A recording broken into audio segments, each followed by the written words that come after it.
Hey there, and welcome to this explainer. Have you ever actually stopped to wonder how an entire country manages its money?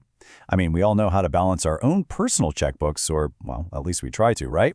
But managing the finances of a whole nation is just an entirely different beast. Today, we're going to demystify the macroeconomics of public finance. We're going to trace the fascinating journey of a nation's money, specifically diving into the framework of public finance in India. Okay, let's take a quick look at our roadmap for today. We're going to cover what public finance is, how we classify government expenditure, why that spending keeps growing, where taxes and revenue come from, and finally, wrap it up with debt and the national budget. All right, kicking things off with Section 1, what is public finance? Basically, scaling up from the household to the nation. To really get a handle on this, we have to compare a private household's budget with the massive scale of a government. The whole concept of public finance is a combo of public, meaning the government representing all of us within a territory, and finance, which is just income and expenditure. When you put private and public finance side by side, the contrasts are absolutely stark. While you and I have a pretty limited credit line in the market, the government has an incredibly high degree of credit. And while our personal income doesn't have a whole lot of wiggle room, public finance boasts a high elasticity of finance. It can stretch and adapt way more easily. But honestly, the biggest difference? The government has the ultimate superpower. They have the right to literally print currency through the Reserve Bank. And that is definitely a perk a private individual does not enjoy. Moving right along to Section 2, classifying government expenditure. Or, in simpler terms, where does all the money actually go? So now that we know how public finance operates from a bird's eye view, let's open up the checkbook. Look, not all spending is created equal, right? It generally falls into four main buckets. First, you've got revenue expenditure, which covers the day-to-day running of government departments. Then there's capital expenditure. That's for your huge investments in development projects and loans granted out to state governments. On a more relatable level, we have developmental expenditure. This is the highly productive spending that literally builds your local roads, funds hospitals and schools, and invests in R&D to boost employment and production. And finally, there's non-developmental expenditure. This covers the unproductive yet totally necessary costs, like routine admin overhead or even the absolute massive expenses of war.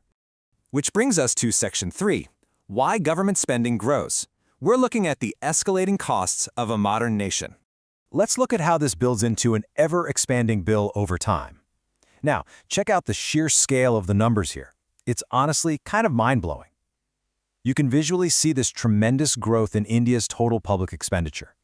Way back in 1991 to 1992, the total expenditure was just over 72,000 crore rupees. Fast forward to 2018 to 2019, that number absolutely exploded to over 17,29,000 crore rupees. That is a staggering upward trend for sure. So why is this happening? Well, modern governments are constantly taking on new functions for social and economic development. You'd totally expect a rapid population increase, like India's population hitting over 121 crore back in the 2011 census, to drive costs up, right?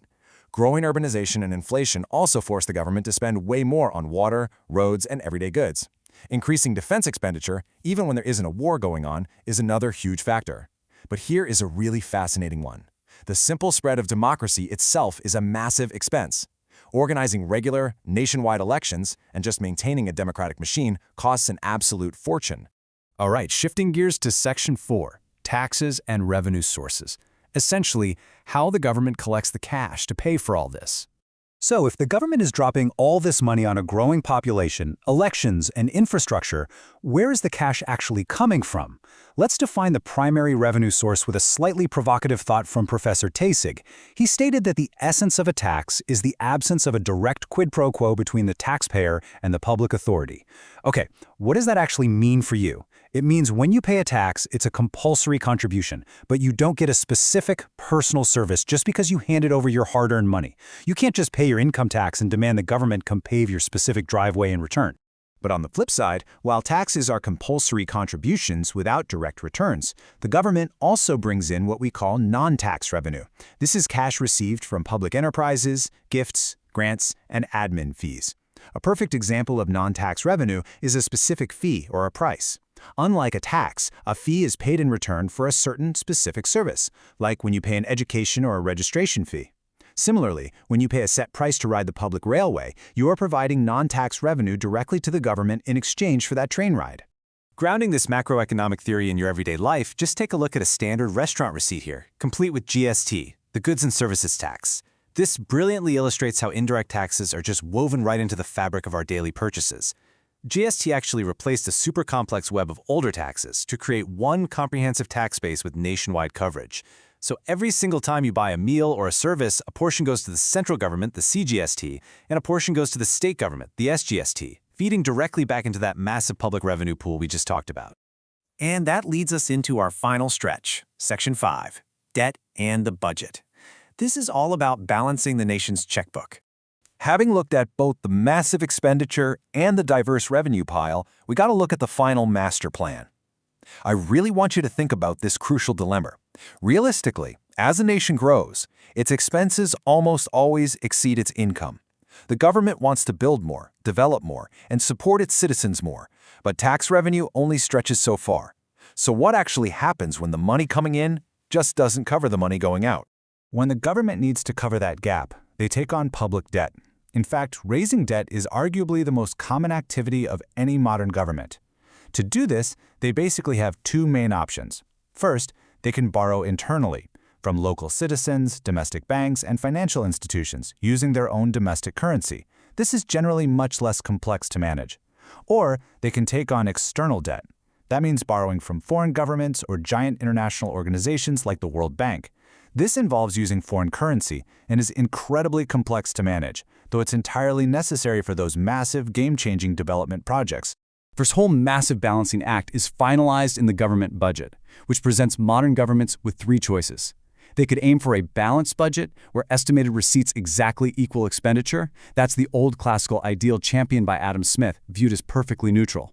Or, during periods of heavy inflation, they might use a surplus budget to cool down the economy, where receipts are actually higher than expenditure, though fair warning, overusing that can trigger unemployment. Finally, during economic slumps, they deploy the deficit budget. This is where they borrow money and purposefully spend more than they earn to boost aggregate demand and fight off unemployment. And that brings us to the reality of today. In modern times, the deficit budget is by far the most commonly implemented policy of almost any government out there. Since modern governments are welfare entities, they simply can't keep their spending artificially low just to match their receipts. So, I'll leave you with this provocative thought to chew on. If practically every developing nation relies on deficit financing to build their hospitals, roads, and schools, should we stop viewing national debt as a sign of failure? Maybe we need to recognize it as the ultimate secret tool for a nation's survival and growth. Thanks so much for joining me on this explainer, and I hope you now see the checkbook of a nation in a whole